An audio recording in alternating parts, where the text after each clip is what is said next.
Hey, Daphne, we're going to go live here in just a few seconds. Who do you want to do a shout out to? I want to shout out to my Reconnection family in Kansas City. Reconnection family, here we go.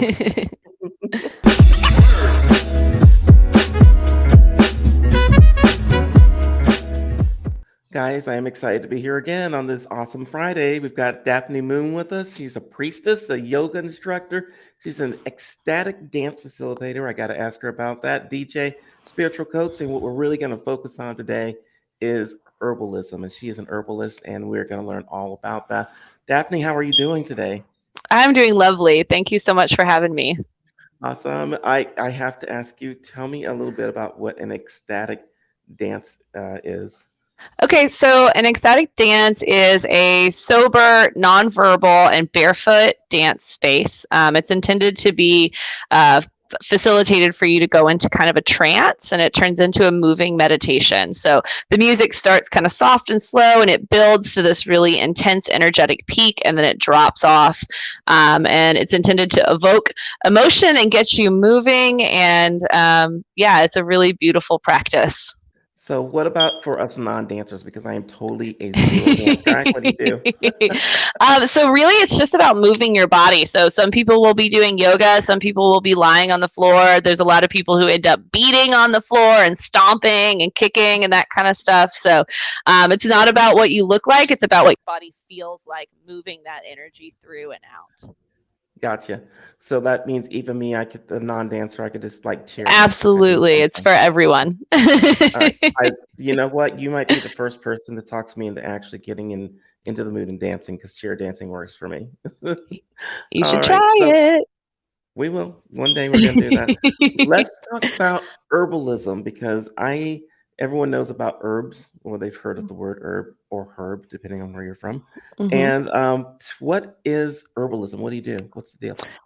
So herbalism is a practice that uses what's available in the natural world around us to heal the body, heal the mind, heal the spirit. It's an ancient practice that was very normal in indigenous societies, not just here, but all over the world. Back before there was Western medicine, you had to use what was available to you. And a lot of times the herbs will grow in the colors and shapes that tell you what they do, and the ancient herbalists figured out how to use them, and some of that knowledge has been passed down to me and the other herbalists like me in our world. So way back before people figured out which ones were like good, bad, poisonous, not poisonous, how did they know? What do you do to figure out what's going on? Well, a lot of the indigenous cultures, the herbalists were also like the medicine men or medicine women or the shamans of the community. So they would actually tell you that the plants spoke to them and told them which ones to use. That's how we got ayahuasca and a lot of other, like, I guess, spiritual medicines, right? Mhm. They believe and they teach that the plants will talk to you if you do your spiritual work to connect with them. Gotcha. So when you're actually now you're an herbalist, you actually have um, the people who came before you that have taught you which ones are good and not good and what Mhm. they can be used for. So how do you administer the herbs to people, and what kind of things can you fix with the herbs that you have?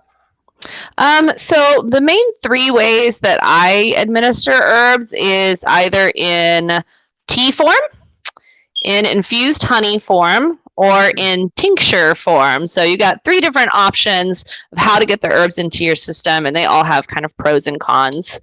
Let's Um, talk about that. I didn't even know that was a possibility. So yeah, the first one that you held up was the teas. Yeah, so teas, you take like a teaspoon, you put it in one of those little steeper balls, put it in some hot water. It only steeps for about 3 to 5 minutes, so you can think of this as more like ritualistic. You do this every day. It's like a thing that you can sit down and have your cup of tea. And some people really like, having that moment of, quiet to themselves to get their herbs into their system. The honey, spoonful of sugar helps the medicine go down. So you can just eat this straight as the honey, or you can put it in drinks that you already enjoy in your coffee or whatever. Okay. Um, and then tincture is an alcohol extraction. So this is the one that does not taste very good, but it is by far the most potent, right? So The honey only, sorry, keep trying to call me. The honey only steeps for about 4 to 6 hours, sometimes 6 to 8, depending on how many roots are in there and how much I want to pull from the herbs. But the tincture goes for 6 to 8 weeks. So you stick it in a bottle of vodka or Everclear. Some people even use bourbon. There's a similar version of this called an oxymol, where you can use vinegar, apple cider vinegar, and that's safe for folks with like liver disease or anybody with an alcoholism in their history or whatever that don't want to take something that's alcohol based. But essentially what it does is it breaks down everything that is usable inside of the herbs into an immediately bioavailable form. So instead of having to go through your digestive system and your system having to break it down, that work is already done for you, which means you lose nothing in the process of getting it into your system the way that you would through digestion. Because it's immediately available, you don't have to wait 30 to 45 minutes the way that you would with a tea or a honey. It hits the system typically within 30 to 60 seconds, sometimes 60 to 90 seconds, because it goes under the tongue and directly into the bloodstream. So the chill the fuck out tincture is my most popular one. It's my stress. So I can see it. Hold it up Yeah. to the camera. You can see it. So this is my stress and anxiety tincture. Yeah. And literally within 60 seconds of taking this, you can feel all of that tension in your neck and in your shoulders just drop and soften. It almost feels like you get plopped back into your body a little bit. I give this one out as testers at events all the time, because 90% of the time somebody takes it, walks away, and within a few minutes they're back and they're like, I need this. I need this in my life. So how do you make a tincture? Like most people don't know about the drugs that they take. They go to the pharmacy, they pick them up, and you take it, and that's it. So you actually make these things. How do you make them, and how do you know what to do? So I decide what kind of blend that I want to create, what its purpose is. I usually will sit with my intuition a little bit, see what herbs I'm drawn to, and then I research those herbs, make sure that they don't have any contraindications. You know, somebody who's pregnant can't take certain things. Somebody who has heart disease can't take certain things. So I figure out who this is going to be able to serve and who I'm not going to be able to give it to. And then you just combine all the herbs in a jar. You cover them with vodka, put the lid on, stick it in a dark place, and leave it there for 2 months. Gotcha. So when you stick it in the jar with the vodka or whatever other alcohol you're going to use, does the alcohol go into the herbs, or what happens to the alcohol?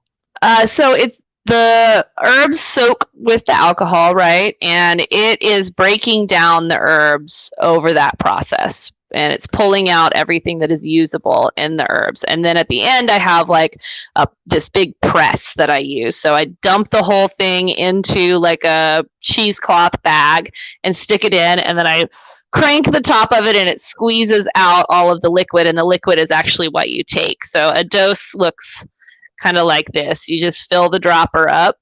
Okay. And there's 1 milliliter, and that is your daily dose. So what are the good tinctures for? What kind of things can you fix with tinctures? So I have 3 different purposes for my lines. I have a mental health section, I have a physical health section, and I have a spiritual health section. So chill the fuck out is for insomnia, anxiety attack, severe stress. I've got calm your tit switch, which is my generalized anxiety blend, helps kind of turn down the fight or flight system. I've got Perk Up Buttercup, which is my depression and fatigue blend. It's got 5-HTP and all of the precursors that your brain needs to produce serotonin and dopamine. And then I have Not Today Satan, which is a combination of my anxiety and depression blends. For women, I have a womb space healing that's going to help balance the hormonal system. I've got Heal Thyself Witch, which is an immune system booster. The cool thing about Heal Thyself, this is the wrong bag. It has a particular herb in it called calendula. Uh-huh. For some reason, we like to call things different names once they're dried. There's actually marigolds, golden marigolds. Gotcha. But once you dry them, you can boil them for 15 to 20 minutes and they turn into a liquid antibiotic. So if you have an infection in the mouth or an infection in the throat, you can actually take that tea and instead of drinking it like tea, boil it and swish it around in your mouth or gargle it, and it'll kill any infection in this area of the body. Wow. I also have my first ever blend that I created is called Three Eyes Open. It's a third eye activation blend, so that's more on the spiritual end of things. It's going to help to activate your intuition. You can use it for like before you do card readings, if you want to walk into a situation to have a conversation with somebody like a job interview or whatever, and you need to be like really on point, right? Or you can take it before bed and it'll help activate your dreaming. Wow. So there really is like a wide variety of how this stuff can be used, especially because I personally have both a magical herbalism and a medicinal herbalism certification. And so you can get healing on essentially all planes using herbs. Let's talk about magical and medicinal. Let's go with the medicinal first, and I want to get to the Sure. magical. Okay. With the medicinal, how does the herb compare to pharmaceutical drugs? Let's say for the pain relief. Okay, Um, so the main thing that you have to remember about herbs versus Western pharmaceuticals is that Western pharmaceuticals are created to treat symptoms, whereas herbs treat the actual underlying issue. So Western medicine, quite often, especially with things like pain relief or anxiety, they're not actually going to fix the problem. They're just going to give you something to make you not feel the problem anymore. And then you become a customer for life. And that's gotcha. how pharmaceutical companies make money. They want you to stay on opioids. They want you to stay on your anxiety medication, your depression medication, because they make money doing that. And then you can go back to being a good little worker bee, right? Gotcha. Whereas what I use with these herbs is actually going to help your system learn how to function without them. These are essentially foods that you're feeding your system, and you're getting particular pieces of each of the herbs, you know, the vitamins, the minerals, all that kind of stuff, which gives your body the ability to actually heal itself rather than getting stuck in this cycle of, oh, I'm hurting again, I need another pill. Oh, I'm anxious again, I need another pill, you know? Gotcha. All right. So we've got if let's say you've got a pain like tooth pain, Mhm. would you suggest then doing the herbs and swish, or would you take some Advil or whatever it is and fix it that way? So personally, I would probably use both to start. You know, you do want immediate pain relief, and Tylenol, Advil is going to help you with that, right? But Yeah. if you want to be able to heal the issue, then you also need to be taking something that's going to target that issue rather than just cover the pain up for you. Cool. All right. So let's talk about spiritual now. Sure. Well, you talked a little bit about the third eye opening and that sort of thing. hmm How does that actually work? What sort of things happen? So that is more on a vibrational and energetic frequency, right? So certain herbs are like just about anything else, like crystals or whatever, they carry certain vibrations. And then your body has its own vibration. And when you bring two vibrations together, you can shift one or the other, Yeah. right? And so when the herbs come into your system, the vibration of those herbs is going to start working on your body at a spiritual level. And so with the third eye activator, right, we've got like mugwort and rose and peppermint and things that are going to kind of activate and uplift and enliven your senses, and tap you into that frequency. They also work on a more physical level to do things like decalcify the pineal gland and open your spiritual channels that way. Gotcha.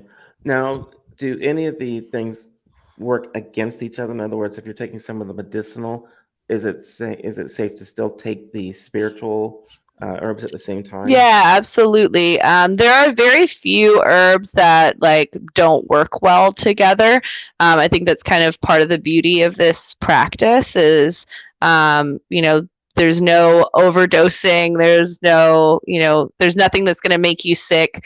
I mean, of course, within reason. Like if you're pregnant, you can't take certain herbs because could hurt the baby. You know, if you have like blood pressure issues, you don't want to take certain herbs because they can lower your blood pressure, right?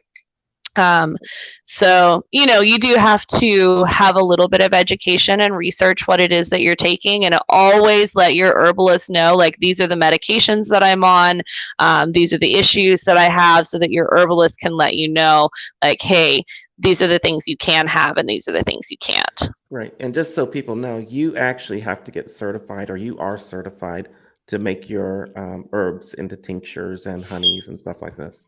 Yes, absolutely. I took two separate certifications. I started with the magical herbalism because that was kind of where my path was at that time. I wanted to learn more about building cauldrons and rituals and doing spell work. And then as I started working with the herbs, they also were like, hey, you should learn about the medicine side too. I think you would like it. And so I took a second certification, and it was interesting because I found that a lot of the things that we have been able to scientifically prove that these herbs do are the things that the old witches were saying that we Yep. should be taking these herbs for. They're almost always on the same page. It's just that our science has finally caught up and is able to be like, oh, hey, they were right. Maybe we shouldn't have burned them at the stake.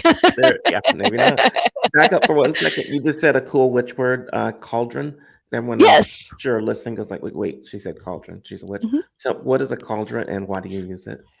So a cauldron is typically made out of cast iron, and you use it to put herbs into to burn for ritual and spell work. So typically, as you're building a cauldron, you decide what kind of spell that you want to create. You figure out which herbs are going to support you in that, which ones you want to maybe offer as a gift or an offering to whichever spirits or deities you might be working with. You'll want to shave a little bit of candle wax in there as well. That'll help the cauldron continue burning for a little bit longer. And then you use some kind of accelerant to help it light. I usually use a little bit of like rubbing alcohol. And then you light it and you sit with your cauldron and you watch it burn and you stir. And as the flame burns down, you imagine that whichever spell that you're trying to work, whatever working you're trying to create in your life, is coming to fruition as those herbs burn. Awesome. So people are going to need to get in touch with you, and you've Mhm. got your for social media. I think everything you have is Priestess Daphne Moon, and they Yeah, can you can find find you. me on TikTok, on YouTube, on Instagram, and on Facebook under Priestess Daphne Moon. I do a lot of teaching and sharing on those channels. I also have a shop called Demeter's Den Witchery, which all the Priestess Daphne Moon will link you to my shop and how to get my stuff. I think that's pretty awesome. We're going to have Yeah, to head thank over there for you. the show. Thank you so much for being on. We're going to get you back on to talk about all the other things that you do, I'd love and to. I would love to have you again. So thank you, and I'll see you next time.